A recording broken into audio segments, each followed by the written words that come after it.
A freezing golden retriever, desperate to protect her 3 shivering pups, collapses outside a stranger's house.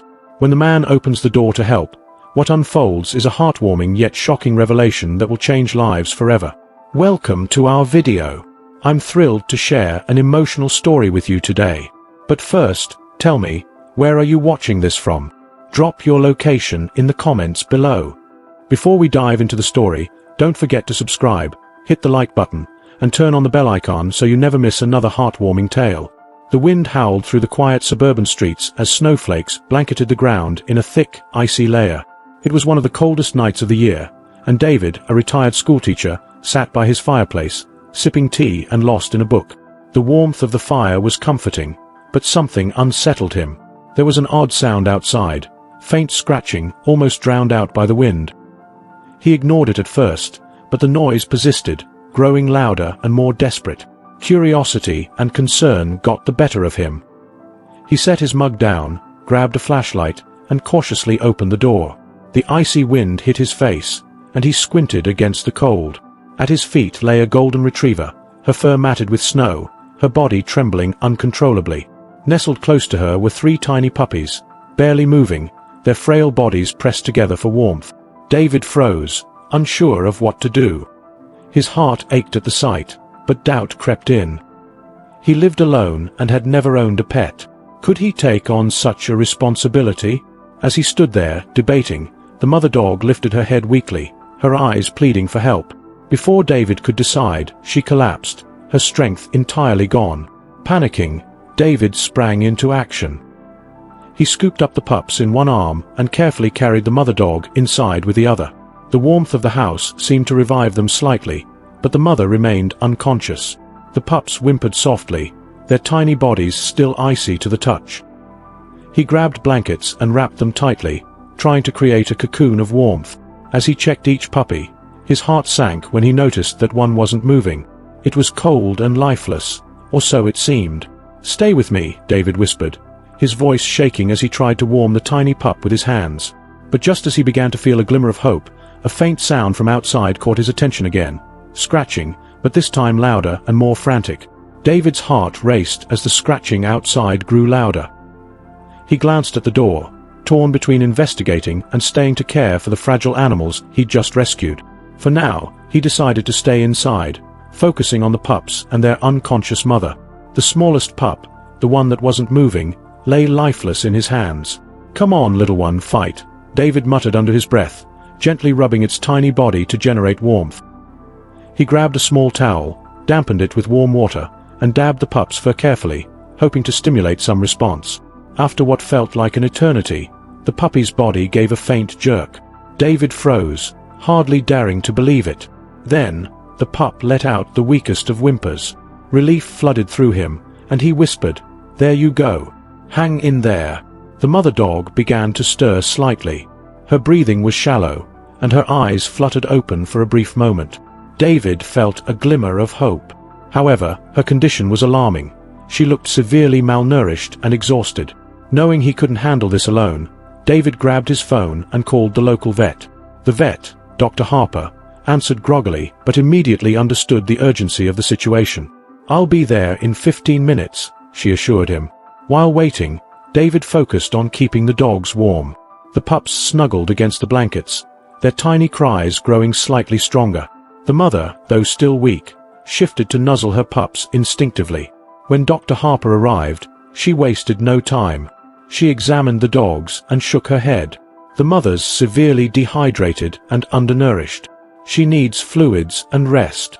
As for the pups, she trailed off, her gaze lingering on the smallest one. "This little one is critical. It's a miracle it's even alive." David's chest tightened. He didn't want to lose any of them. "Is there anything we can do?" he asked anxiously. "We'll try," Dr. Harper said, setting up an 4 for the mother. "But there's no guarantee." As she worked, the mother dog whimpered softly. David knelt beside her, stroking her head gently. "You're safe now," he whispered, his voice thick with emotion. Just as things seemed to calm, there was another noise outside, this time a low, menacing growl. The mother dog, despite her weakened state, perked up and began growling at the front window, her eyes fixed on something beyond the glass. David and Dr. Harper exchanged a tense look. "What now?" he muttered, moving cautiously toward the window. David pulled back the curtain slightly, his breath fogging up the cold glass. Outside, illuminated by the faint glow of a street lamp, a shadowy figure stood in the swirling snow. The person seemed to be searching for something, their head turning side to side in sharp, deliberate movements. The mother dog growled again, low and defensive, her protective instincts flaring despite her frail state. David's gut tightened. Whoever was out there clearly had something to do with the dogs. He turned to Dr. Harper, who stood frozen in place, watching him anxiously. "I need to see what's going on," David said, grabbing his coat and flashlight. "Be careful," Dr. Harper warned, her voice steady but concerned. Stepping outside, David shivered as the icy wind bit through his layers. He approached the figure cautiously, his boots crunching on the fresh snow. "Hello, can I help you?" he called out. The figure turned sharply, a man in his late 30s, bundled in a thick coat and scarf. His expression was tense, almost desperate. "Yes," the man said quickly. "I'm looking for my dog. She's a golden retriever. She ran off a few days ago with her pups. Have you seen her?" David's chest tightened. His immediate instinct was to protect the animals he'd just rescued. Something about the man's tone felt off, too rehearsed, too desperate. "A golden retriever, you said?" David replied, keeping his voice calm. "No, I haven't seen any around here recently." The man's face twisted with frustration. "She has 3 puppies with her. They're small, just a few weeks old. Please, if you've seen them, tell me." David hesitated. He couldn't ignore the possibility that this man might be the dog's rightful owner, but something about the mother dog's growling made him wary. "I'm sorry," he said finally. "I'll let you know if I see anything." The man's shoulders sagged in defeat, but he didn't leave. "Look, they're all I have left," he said, his voice cracking. "If you find them, please." He handed David a small, damp flyer with a photo of a golden retriever and 3 pups. "This is them." David took the flyer and nodded. "I'll keep an eye out."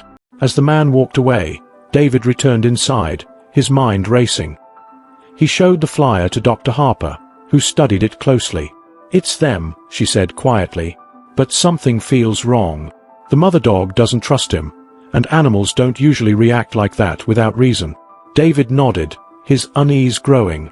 The mother dog stared at him, her eyes filled with something he couldn't quite place. Was it fear? Pleading?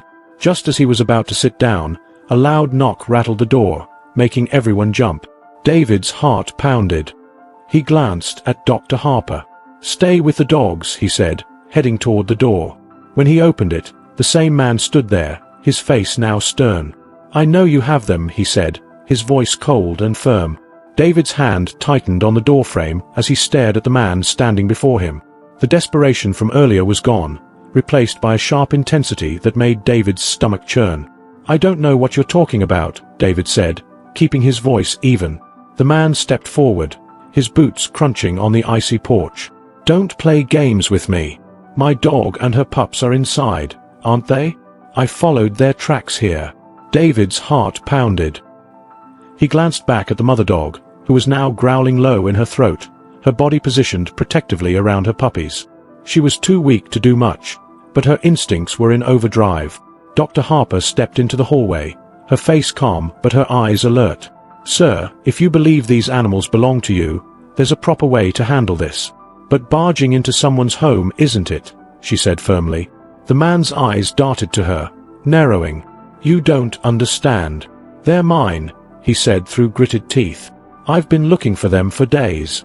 David hesitated, torn between wanting to protect the dogs and giving the man the benefit of the doubt. "If they're yours, prove it," he said. The man pulled out his phone, scrolling through photos until he found one of a golden retriever and 3 pups. The resemblance was undeniable. For a moment, doubt crept into David's mind. Could this man truly be the owner? But before he could say anything, Dr. Harper placed a hand on his arm and whispered, "David, we need to talk." He stepped away from the door with her. "What is it?" "I know this man," she said quietly, her expression grim. "I've heard about him from animal welfare groups. He's been reported for neglect and mistreatment. If we hand the dogs over to him, They might be in danger. David's stomach sank. He looked back at the mother dog, who was now whining softly, her eyes filled with fear as she watched the man. "What do we do?" David asked, his voice barely above a whisper. Before Dr. Harper could answer, the man called out, his patience clearly wearing thin. "Look, I just want my dogs. Are you going to let me in or not?" David turned back to him, his jaw set. "No, I'm not," he said firmly. "If these dogs are yours, we'll let the authorities sort it out." The man's face darkened, and he stepped closer. "You're making a big mistake," he hissed. "I'll be back." He stormed off into the night, leaving David and Dr. Harper shaken. Dr. Harper sighed, her voice heavy. "We need to report this to Animal Services immediately. If he tries to claim them, we'll need to provide evidence of their condition when you found them." David nodded, his mind racing. As he looked at the mother dog and her pups, he knew he couldn't let them go back to someone who might hurt them. Just as he locked the door, the smallest pup let out a soft cry, reminding him that their fight was far from over. The hours passed slowly, the ticking clock marking each minute with an unsettling weight. David sat by the fireplace, the warmth of the fire doing little to ease the unease gnawing at him. Dr. Harper had left to contact the authorities, but he couldn't shake the feeling that something wasn't right. The mother dog, although still fragile, seemed to calm a bit, her body relaxing as she lay next to her pups. But her eyes never left the door, her protective instincts keeping her alert. David stood up and walked over to the pups, his heart swelling with both affection and concern. He gently stroked their tiny heads, feeling their fragile bodies tremble in response. "You're safe now," he whispered, though the words seemed hollow in the heavy silence. Suddenly, the sound of footsteps on the porch broke through the stillness, and David's heart skipped a beat. He quickly rushed to the window, peering out to see the same man from earlier. His face was now masked with a cold fury, and he was holding something that glinted ominously in the moonlight. David's pulse quickened. Was it a weapon? Or worse, a tool to force his way inside? His first instinct was to lock all the windows and doors, but as he turned to do so, a soft whimper from the mother dog stopped him in his tracks. She was staring directly at the door, her body stiffening in fear. He turned back to the window and saw the man pause in front of the door. He wasn't trying to open it. Instead, he was staring intently at the house. David felt a chill run down his spine. What did he want now? The man's gaze shifted to the side, and David's breath caught in his throat as he realized something. The man was not alone. A second figure, hidden in the shadows, was moving toward the house, carrying something large and heavy. David's mind raced. Was this a planned attack? Had the man returned with backup to force his way in? The air in the room felt thicker, suffocating. The tension was unbearable. He couldn't afford to wait any longer.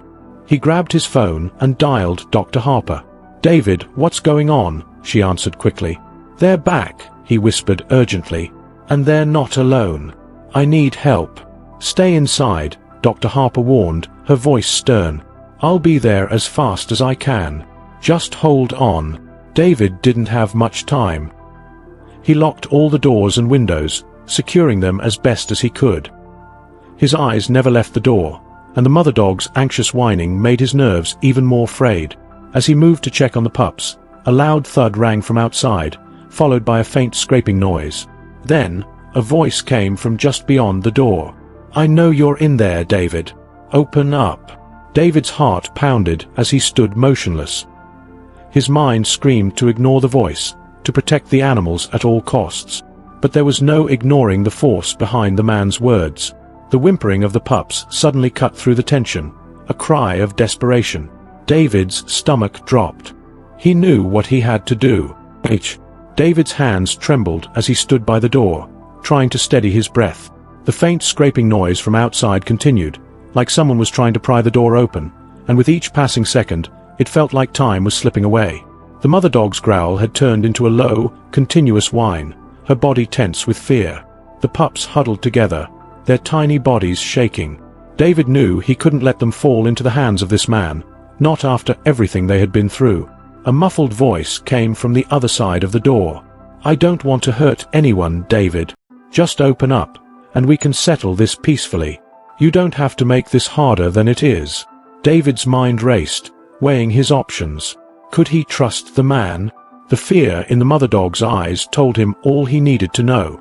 There was no peace to be found here, only a danger he couldn't let the dogs face. The scraping stopped for a moment, and David held his breath. He could hear the man's footsteps retreating slightly, only to be replaced by the sound of something heavy being dropped on the porch. His instincts flared. That's when he heard it, the unmistakable sound of a crowbar being shoved between the door and the frame. The man was forcing his way in. David's heart raced. There was no time left. He grabbed the phone in his pocket, dialing Dr. Harper again. "They're breaking in," he whispered urgently. "You need to hurry." Dr. Harper's voice was urgent. "I'm on my way, David. Just hold on. Lock yourself in the bedroom with the dogs. Don't let them get close to you." Without another word, David hung up and hurried to the bedroom at the back of the house, his eyes scanning the room for anything he could use to protect the dogs. He quickly shut the door, bolting it behind him. The mother dog whimpered as he knelt beside her, soothing her with soft words as the pups huddled close. His fingers trembled as he gently petted each one, trying to comfort them in the midst of the chaos. The man's voice rang out again, more desperate now. "You can't hide from me forever, David. I'll get in. You know I will." David pressed his back against the wall, breathing heavily. His mind screamed for action, but there was nothing left to do but wait. He couldn't risk being caught off guard. His only hope now was Dr. Harper. Minutes felt like hours as the sound of the crowbar scraping against the door persisted. Every time David thought the man might give up, the scraping grew louder, more intense. It was like the man was determined to break through no matter what. And then, just when it seemed like the door might give way, the scraping stopped. David's heart raced. Was he finally gone? A quiet knock came at the door, followed by Dr. Harper's voice. "David? It's me." David exhaled in relief, rushing to unlock the door. Dr. Harper stepped inside, her face pale but determined. "Are they okay?" she asked quickly, glancing at the mother dog and her pups. David nodded. "For now, yes. But he's not going to stop. He'll be back." Dr. Harper's eyes darkened.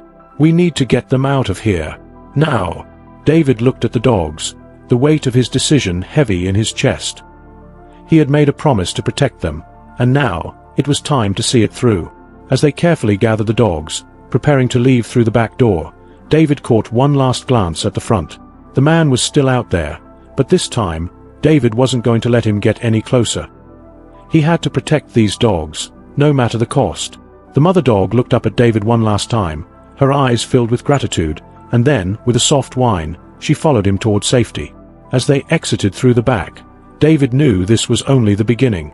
They had to be careful, but for the first time since finding the dogs, David felt like he was finally in control of the situation. The truth about the man and his intentions had come to light, and David wasn't about to let him take them away. The night was cold, but as David and Dr. Harper led the dogs to safety, the warmth of knowing they had made the right choice settled in. The fight wasn't over, but for now, the pups and their mother were safe, and that was all that mattered.